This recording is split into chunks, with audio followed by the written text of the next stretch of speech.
स्वागत है आप सभी का एक और नई वीडियो में। और आज हम पढ़ने जा रहे हैं भारत में कैबिनेट मिशन का आगमन। और पिछली क्लास में हमने पढ़ा था कि किस प्रकार भारतीयों ने संविधान सभा की मांग की और किस प्रकार अंग्रेज़ों ने भारत में अनेक ऑफर उनको दिए, कभी क्रिप्स मिशन, कभी अगस्त प्रस्ताव।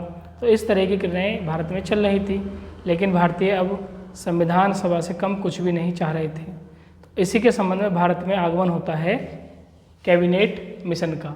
और इसी कैबिनेट मिशन के आधार पर भारत में गठन हुआ था संविधान सभा का। तो संविधान सभा का गठन किस आधार पर हुआ था?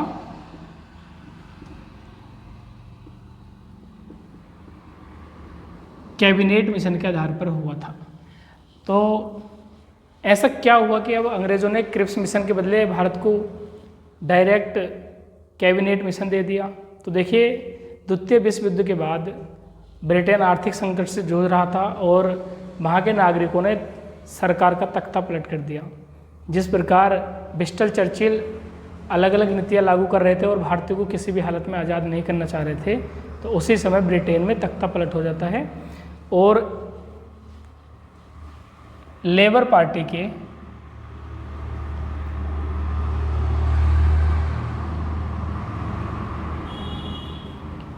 पीएम क्लीमेट एटली बनते हैं।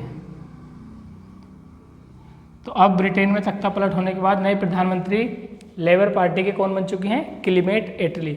और इससे पहले कंजर्वेटिव पार्टी के पीएम थे विंस्टन चर्चिल। तो अब भारत में कैबिनेट मिशन का आगमन होता है 24 मार्च 1946। ये आपको बहुत अच्छी तरह से याद रखना है।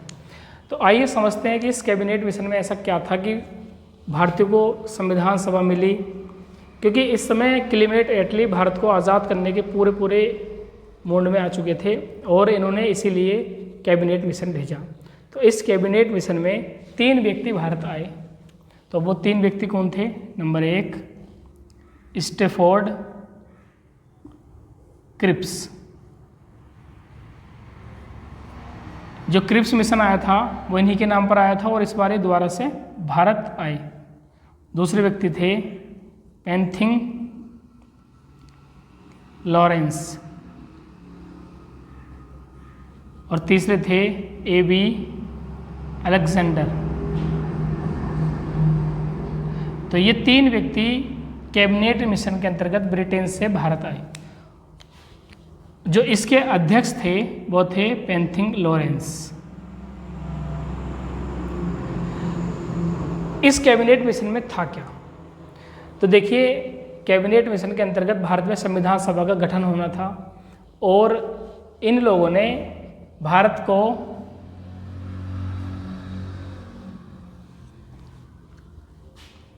अप्रत्यक्ष मतदान व एकल संक्रमणीय मत तथा 10 लाख जनसंख्या पर 1 सीट बनाने का निर्णय लिया। यानी कि उस समय हम बोल सकते थे कि 10 लाख जनसंख्या पर 1 सीट इन्होंने बनाई थी और चुनने का आधार क्या था? अप्रत्यक्ष मतदान था और एकल संक्रमणीय मत प्रणाली के आधार पर ये होना था।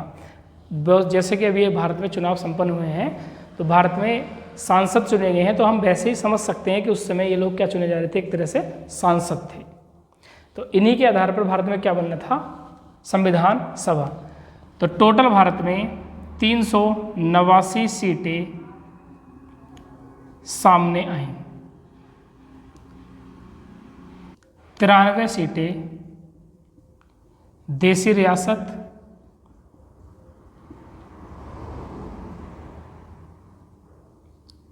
और 389 में से 93 सीटें कम होने के बाद बचती हैं 96 सीटें ब्रिटिश भारत को दी। अर्थात जिस क्षेत्र पर अंग्रेजों का अधिकार था उसको हम ब्रिटिश भारत बोल रहे थे, और 93 सीटें देसी रियासतें जहाँ पर शासक अपना स्वयं का शासन चला रहे थे। और इन 296 से भी 11 प्रांत प्लस 4 कमिश्नरी क्षेत्र थे। कमिश्नरी क्षेत्र जैसे कि वर्तमान में हम बोल सकते हैं भारत के केंद्र शासित क्षेत्र हैं, वैसे ही उस समय क्या थे, 4 कमिश्नरी क्षेत्र थे और 11 प्रांत थे। तो वो 4 कमिश्नरी क्षेत्र कौन से थे, कई बार यहाँ से प्रश्न पूछा जा सकता है, तो आइए समझते हैं। Number 1 Delhi, number 2 Coorg, number 3 Ajmer व मारवाड़, और नंबर 4 बलूचिस्तान। तो ये उस समय का ब्रिटेन का कमिश्नरी क्षेत्र था, जिससे आज हम केंद्र शासित क्षेत्र के नाम से जानते हैं। कर्नाटक भारत के दक्षिण में स्थित एक राज्य है, उसी में एक क्षेत्र था कुर्ग। बलूचिस्तान ये पाकिस्तान में स्थित एक क्षेत्र था। अजमेर और मारवाड़ ये आप जानते हैं ये कहाँ का क्षेत्र है, राजस्थान का, और ये पाकिस्तान का। तो इस प्रकार टोटल 389 सीटों में से 296 ब्रिटिश भारत की थी और 93 देसी रियासत।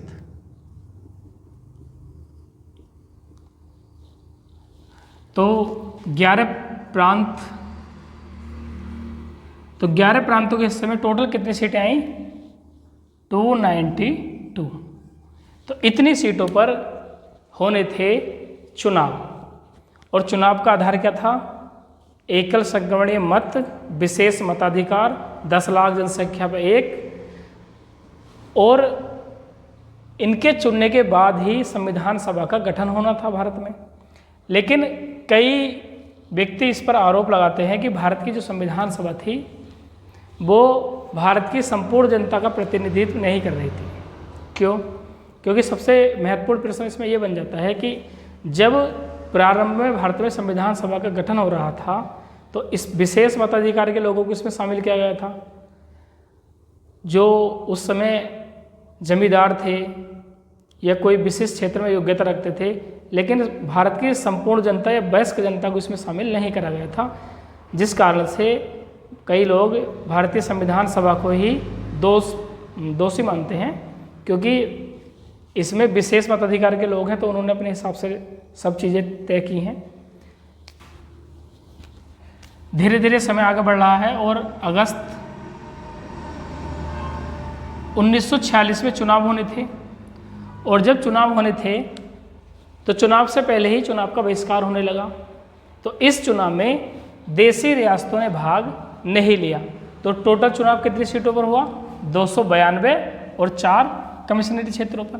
तो इनमें से 208 सीटों पर कांग्रेस जीती,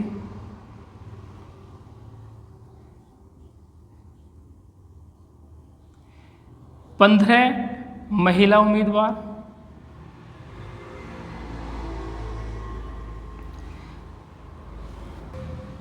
और 73 मुस्लिम लीग,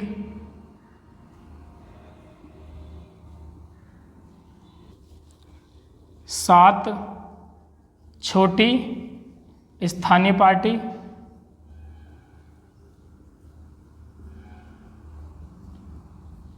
और 8 कैंडिडेट निर्दलीय जीते। तो इस प्रकार हम बोल सकते हैं 208, 73, 7 और 8। तो चुनाव परिणाम आने के बाद जब मुस्लिम लीग को मात्र 73 सीटें मिली,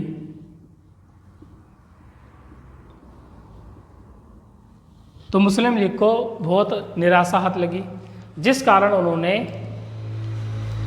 16 अगस्त प्रत्यक्ष कार्यवाही दिवस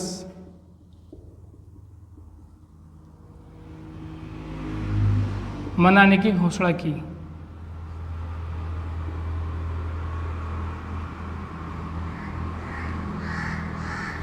क्योंकि जब मुस्लिम लीग के पास इतनी कम सीटें आई हैं तो 16 अगस्त को प्रत्यक्ष कार्यवाही दिवस मनाने की घोषणा की।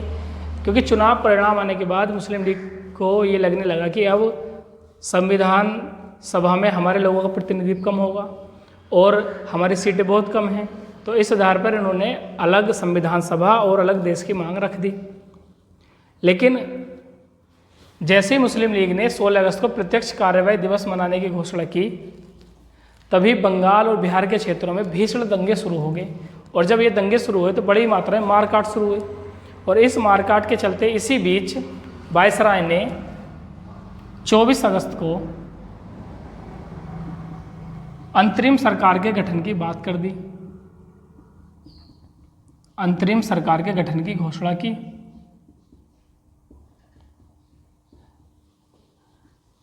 तो इस घोषणा से और ज़्यादा दंगे भड़ गए। तो लास्ट में खुद वायसराय ने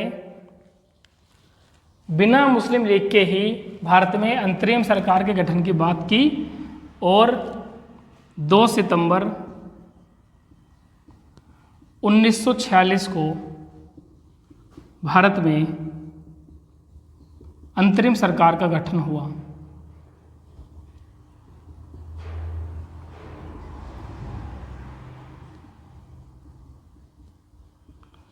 और मुस्लिम लीग अब पाकिस्तान और अलग संविधान सभा से कम कुछ भी नहीं चाहती थी। और अंततः इस सरकार के गठन के बाद भारत में एक संविधान सभा का निर्माण होना है। तो अब हमें देखना है कि इस चुनाव में कौन कौन व्यक्ति कहाँ से जीते और एक जो मंत्रिमंडल बनकर तैयार होगा, जैसे कि भारत में कल शपथ ग्रहण समारोह के बाद एक मंत्रिमंडल बनकर तैयार हुआ, उसमें कैबिनेट मंत्री, स्वतंत्र प्रभार मंत्री, अन्य मंत्री बनते हैं, वैसे ही यहाँ पर भी एक मंत्रिमंडल तैयार होगा बनके। तो किसको कौन सा पद मिला अंतरिम सरकार में, इस पे हमें चर्चा करनी है। तो मिलते हैं नई कक्षा में। Thank you.